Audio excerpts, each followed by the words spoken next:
जिसको जाति के आधार पर जो पूजनीय है, वो सवर्ण समाज सबसे पहले आकर के रोटी बेटी का व्यवहार चमार के साथ, भंगी के साथ, खटीक के साथ, पासी के साथ करे तो जात पात की विधाई तो तभी होगी। ये जितने शंकराचार्य कहे भाई अपने परिवार के लोगों से जाओ, जाकर के चमारों को लड़कियां, 2 चमारों की लड़कियां लो, उनके साथ बैठ करके खाओ। ये घर से जो मिनरल वाटर लेकर के जाते हैं और खाना पैक करा करके दलित की झोपड़ी में खा करके कहते हैं कि देखो हम जो यहाँ पर आकर के दलित के खाना खा रहे हैं, एहसान बंद करो। दलित को अपने घर में बुलाओ, उसको 5 स्टार, जो तुम्हारे 5 स्टार जैसे घर हैं वहाँ खाना खिलाओ, उसके पैर धो, उसको जिस्मानी धो, उसको दान दक्षिणा दो, तब जाकर के पता चलेगा जाति इस भारत से 100 साल तक खत्म नहीं हो रही। और ये मेरे जैसा आदमी भारी मन से ये कहता है छोड़ो सब जाला काम धंधा करते हो, कुछ क्यों खामूंगा।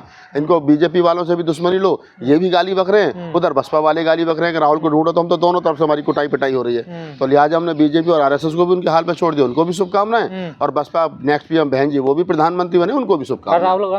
राहुल गांधी अपने आप में सुधार करें, उनको अपने आसपास ऐसे लोग रखने चाहिए जो सही बात उनको बताएं। राहुल गांधी निसंकोच बहुत अच्छे लीडर है, मैं उनका बड़ा सम्मान भी करता हूँ, लेकिन कहीं ना कहीं वो एंड टाइम पर आकर के जो उनका गठबंधन है ना, जो मैच में उनको एंड टाइम पे आकर के आखिरी बॉल तक लड़ना चाहिए, वो लास्ट के 10 ओवर छोड़ के चले जाते हैं कि जब तुम खेल लो।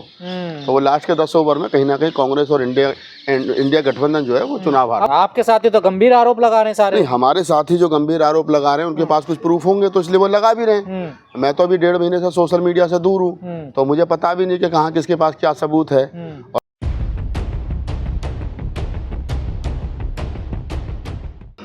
सर, बिहार में एनडीए की सरकार बन गई है, आप लोगों ने भी बड़े जोर लगाए लेकिन आप लोग नाकाम रहे। कैसे देखते हैं जो एनडीए में की जीत हुई है बिहार में?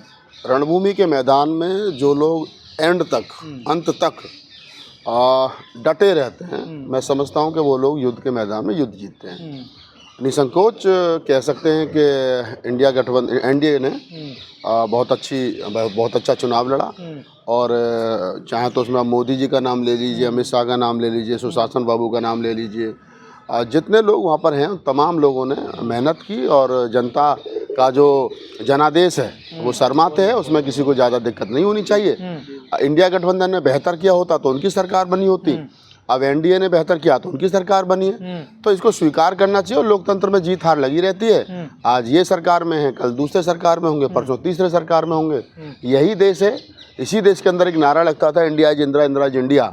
इंडिया ही इंदिरा है और इंदिरा ही जो है वो भारत है। आज वो लोग किस हाल में हैं, कांग्रेस के लोग, आप उनको भी देख रहे हो। और जो लोग ये कह रहे हैं कि हम तो आजीवन जो है वो राष्ट्रपति और प्रधानमंत्री और मुख्यमंत्री रहेंगे, 10 साल 5 साल के बाद में वो कहाँ होंगे, ये वक्त के गर्म में है। तो आप बधाई नीतीश कुमार जी को, बहुत बहुत आभार। वो बिहार के आवाम का ख्याल रखें, बिहार की जनता का ख्याल रखें, और जैसा नाम है उनका वैसा काम करें। तो आप मानते हैं गड़बड़ नहीं हुई है? नहीं, गड़बड़ हुई होगी, मैं इसके लिए, ये तो जांच का विषय है। जो लोग कह रहे हैं गड़बड़ हुई है, आपके साथी तो गंभीर आरोप लगा रहे हैं सारे। नहीं, हमारे साथी जो गंभीर आरोप लगा रहे हैं उनके पास कुछ प्रूफ होंगे तो इसलिए वो लगा भी रहे हैं। मैं तो अभी 1.5 महीने से सोशल मीडिया से दूर हूँ, तो मुझे पता भी नहीं कि कहाँ किसके पास क्या सबूत है, और अभी पता नहीं कब तक दूर रहूँगा। तो मैं तो ये कह रहा हूँ आज आपके इस पूरी जिम्मेदारी के साथ में कि चुनाव में जीत हार लगी रहती है, और अगर किसी को लगता है कि चुनाव में घोटाला हुआ है, गड़बड़ झाला हुई है, तो उसको रोड पे आकर के आंदोलन करना चाहिए। लूट मची है बिहार में। नहीं तो कांग्रेस को सबूतों के साथ में प्रेस कॉन्फ्रेंस करनी चाहिए, बताना चाहिए कहाँ पर गड़बड़ हुई है, किन बूथ पर गड़बड़ हुई है, अपना जो जितना वोट पड़ा वो भी निकालो, और जो वोटर लिस्ट है उसमें भी उसको भी निकालो। कहने भर से काम नहीं चलता है, आपको कहीं ना कहीं दिखाना भी पड़ेगा। राहुल गांधी निसंकोच बहुत अच्छे लीडर है, मैं उनका बड़ा सम्मान भी करता हूँ, लेकिन कहीं ना कहीं वो एंड टाइम पर आकर के जो उनका गठबंधन है ना, जो मैच में उनको एंड टाइम पे आकर के आखिरी बॉल तक लड़ना चाहिए, वो लास्ट के 10 ओवर छोड़ के चले जाते हैं कि जब तुम खेल लो। तो वो लास्ट के 10 ओवर में कहीं ना कहीं कांग्रेस और इंडिया गठबंधन जो है वो चुनाव हारता है। अक्सर चुनाव में ऐसा देखा गया, क्या वजह आखिर? अभी तो राहुल गांधी जी कहीं मिले तो मैं पूछूं कि जब चुनाव में तनातनी चल रही है तो तुम विदेश क्या करने चले गए थे? ये सोचने का विषय है ना, कि जब यहाँ पर तुम्हारी बेहद जरूरत है और उस बेहद जरूरत के बीच में तुम विदेश का दौरा कर रहे हो, तो क्यों कर रहे हो भाई? चुनाव के बाद चले जाना। इसका मतलब जब तुम ही खुद गंभीरता से बिहार के चुनाव को नहीं ले रहे हो, तो फिर पब्लिक या वोटर ही क्यों गंभीरता से लेगा? बिहार में मायावती का तो कोई दोष नहीं रहा, आप लोग बड़े आरोप लगाते हैं। देखिए, मायावती जी का जहाँ तक सवाल है, मायावती जी का की कमिटमेंट जो बीजेपी के साथ में है, वो देखिए, मेरी कमिटमेंट आपका विरोध करना है या आपका समर्थन करना, मैं कर रहा हूँ। अब वो कितना सफल होगा कितना नहीं होगा ये बात की बात है, मैं कह तो दूंगा ही ना कि देखो मैंने आपके कहने से काम किया। कुछ नहीं रहा ना बहन जी का। नहीं, 8 लाख वोट पड़ा है, नोटा को 9 लाख पड़ा है, इनको 8 लाख पड़ा है, तो ऐसा नहीं है, नोटा 1 लाख वोट आगे है और एक सीट भी जीते हैं ये। और 9 लाख के आसपास ही जितना मैंने देखा है कि वो ओबीसी साहब को पड़ा है, उनको 5 सीट बचाने में अपनी कामयाब रहे हैं। तो जहाँ तक सवाल बसपा का है, तो बसपा को मैं क्या ही कहूँ, ये मैं तो दरअसल थक गया हूँ गजेंद्र भाई, और थक इसके नहीं, कहने का मतलब ये बसपा का तो कोई दोष नहीं है, क्योंकि अभी तक आप लोग कहते हैं कि बीजेपी को जिताने में बसपा का हाथ रहता है। नहीं, अब जब जीत का मार्जिन इतना बड़ा हो गया तो बसपा के 1 लाख 2 लाख से क्या हो गया। अगर कांग्रेस बर्बाद हुई और कांग्रेस के साथी दल बर्बाद हुए तो बसपा भी बर्बाद हुई, ऐसा नहीं है। पर ये भी देखने को मिला बिहार में राहुल गांधी सामाजिक न्याय की बात मंचों से करते हैं, लेकिन जब सीटों की बात आती है वहाँ नजर नहीं आता। कई बार हमें तो ये भी पता चला, हमें तो ये भी कुछ पता चला है कि उसी क्या नाम है, इंडिया गठबंधन ने जो है कुछ बीजेपी के लोगों को भी बुला करके टिकट दिए। तो ये क्या ना कि ये जो आदमी मंच से बोलता है वो क्या वास्तव में हो रहा है, क्या वो है। जब वो दिखता नहीं तो आदमी, फिर मेरे जैसा आदमी भारी मन से ये कहता है छोड़ो सब जाला काम धंधा करते हैं, कुछ क्यों खामूखा, इनको बीजेपी वालों से भी दुश्मनी लो, ये भी गाली बक रहे हैं, उधर बसपा वाले गाली बक रहे हैं कि राहुल को ढूंढो, तो हम तो दोनों तरफ से हमारी कुटाई पिटाई हो रही है। तो लिहाजा हमने बीजेपी और आरएसएस को भी उनके हाल पे छोड़ दिया, उनको भी शुभकामनाएं, और बसपा नेक्स्ट पीएम बहन जी वो भी प्रधानमंत्री बने, उनको भी शुभकामनाएं। राहुल गांधी अपने आप में सुधार करें, उनको अपने आसपास ऐसे लोग रखने चाहिए जो सही बात उनको बताएं। मैं कहता हूँ कि राहुल गांधी इंसान बहुत अच्छे हैं, बेहद मतलब सरल स्वभाव के हैं। अब वो उनके आसपास एक ऐसा जमावड़ा है जिसको मैं समझता हूँ कि वो जमावड़ा जो है उनको कुछ करने नहीं दे रहा है। अब उस घेरे को वो तोड़ेंगे, आम जनमानस से मिलेंगे, और मैं समझता हूँ कि आने वाले समय पर लोकतंत्र और जमहूरियत को बचाने की जो लड़ाई, संविधान को बचाने की लड़ाई जो उन्होंने छेड़ी है, वो उनके नेतृत्व में फिर लड़ेगी, देश खड़ा होगा, और कहीं ना कहीं इंडिया गठबंधन जो है वो ताकत में आएगा। पिछले महीनों से आप गायब हैं, सोशल मीडिया पे नजर नहीं आ रहे। इसी बीच में बागेश्वर धाम की यात्रा निकली, आप उसमें तो कहीं शामिल नहीं थे।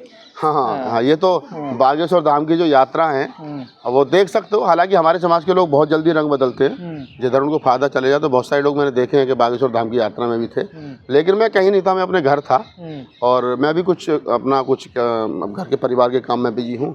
अभी थोड़े दिन और रहूंगा। तो वो जो हिंदू राष्ट्र बनाने की यात्रा निकाल रहे हैं उसको कैसे देख रहे हैं? देखिए, एक चीज मैं बता दूं गजेंद्र भाई आपको पूरी जिम्मेदारी के साथ में, कि आज तक जब से आप पूरा इतिहास पढ़ लो, मैं पढ़ता लिखता हूँ थोड़ा बहुत, तो बता रहा हूँ आपको कि पूरा इतिहास आप पढ़ लीजिए, और इतिहास में भारत के संदर्भ में ये कहा जा सकता है, जब ये अखंड भारत था, जब पाकिस्तान, अफगानिस्तान वगैरह और ये बांग्लादेश अलग नहीं हुए थे, तब तक आप देखेंगे कि इसमें एक ही बार धर्म की घोषणा हुई है।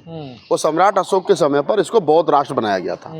सम्राट अशोक ने कि बताते हैं कि 84,000 बौद्ध धर्म के स्कंद बनाए गए थे, बौद्ध धर्म का प्रचार प्रसार हुआ था। सम्राट अशोक ने अपने बेटे बेटी संघमित्रा और महेंद्र को धर्म के लिए दान कर दिया था। तो आप देखेंगे कि उस समय बौद्ध राष्ट्र घोषित हुआ था, और आज भी वर्तमान में भी आप देखेंगे तो जो भारत का तिरंगा झंडा है उसके बीच में जो धम्म चक्र है वो बौद्धों की पहचान है। राष्ट्रपति के पीछे जो भगवान बुद्ध का बड़ा एक विशाल मूर्ति लगी है वो बौद्धों का प्रतीक है, और अगर नोट पर अशोक की लाट है तो वो बौद्धों का प्रतीक है, और संसद भवन के ऊपर अगर सम्राट अशोक की लाट है तो वो बौद्धों का प्रतीक है। तो ये तो स्पष्ट है कि जो सम्राट अशोक घोषणा करके गए थे ये बौद्ध राष्ट्र है, तो आज भी ये देश बौद्ध ही राष्ट्र है, उसके बाद में कोई दूसरी घोषणा नहीं हुई है। तो आप कह रहे हैं धीरेन्द्र शास्त्री जो सपना देख रहे हैं पूरा नहीं होगा? नहीं, नई उम्र के लड़के हैं, हमारी शुभकामना उनके साथ है, वो प्रयास करते रहें, लेकिन उसके लिए बहुत सारे काम करने पड़ेंगे। संविधान बदलना पड़ेगा, जो लोकतंत्र और अपने अपने धर्म के प्रेमी हैं उनको बताना, उनको उनसे दो हाथ करने पड़ेंगे। साथ ही साथ उनको ये भी देखना पड़ेगा कि जो लोग जो यहाँ मुसलमान रह रहे हैं उनके लिए क्या होगा, बौद्धों के लिए क्या होगा, क्रिश्चियनों के लिए क्या होगा, यहूदियों के लिए क्या होगा, पारसियों के लिए क्या होगा, उन तमाम लोगों के लिए क्या होगा हिंदू राष्ट्र में? नहीं, हमारा क्या, हम तो बुद्धिस्ट आदमी कल भी थे, आज भी, कल भी रहेंगे। अब हम कौन से वाले बुद्धिस्ट हैं सबको पता ही है, अम्बेडकरवादी बुद्धिस्ट हैं।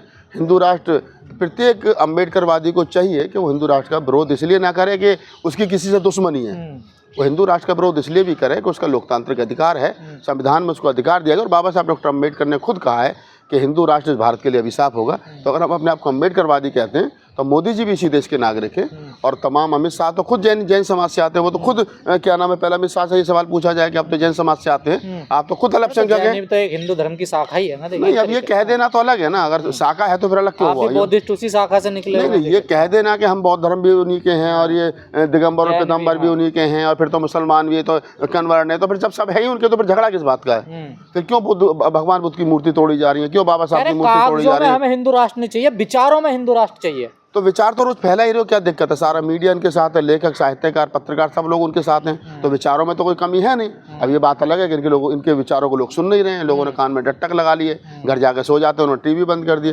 पिछले दिनों देखा गया कि 2014 से लेकर के 2025 तक लगभग 68% टीवी की बिक्रियों में गिरावट आई है। तो इसका मतलब पत्रकारिता से लोगों का विश्वास घटा है। मोबाइल तो ज्यादा बिक रहे हैं। नहीं, मोबाइल तो ज्यादा, मोबाइल में सिर्फ खबरें थोड़ी आ रही है, मोबाइल में तो और भी बहुत सारी चीज आ रही है ना, ऐसा नहीं है।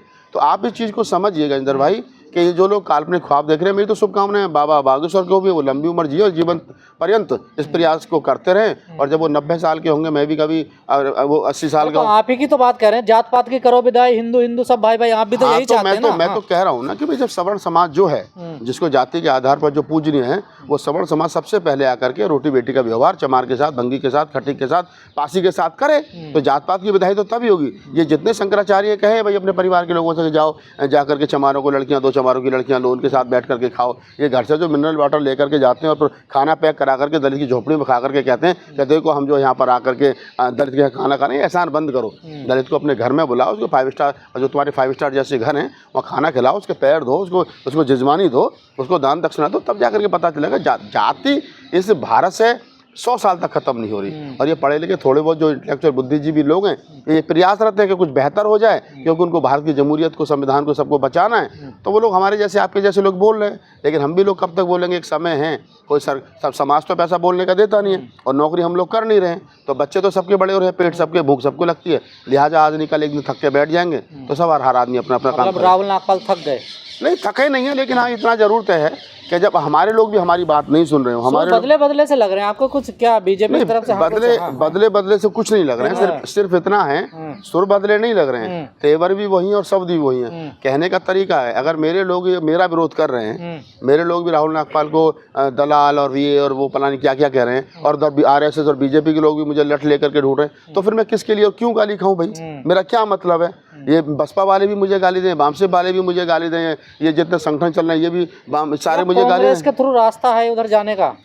अभी तो कहीं कोई जाने का रास्ता नहीं। आपको कांग्रेस का ठप्पा लग रहा है? नहीं, मैं तो राहुल गांधी की भी कमियां बताई ना आपको। मैंने तो कहा ना कि भाई चुनाव से ठीक पहले जब 50 ओवर का मैच है तो लास्ट के 10 ओवर छोड़ करके विदेश जाने की क्या जरूरत है? तो पूरा एंड लास्ट बॉल तक मैच लड़ा जाए।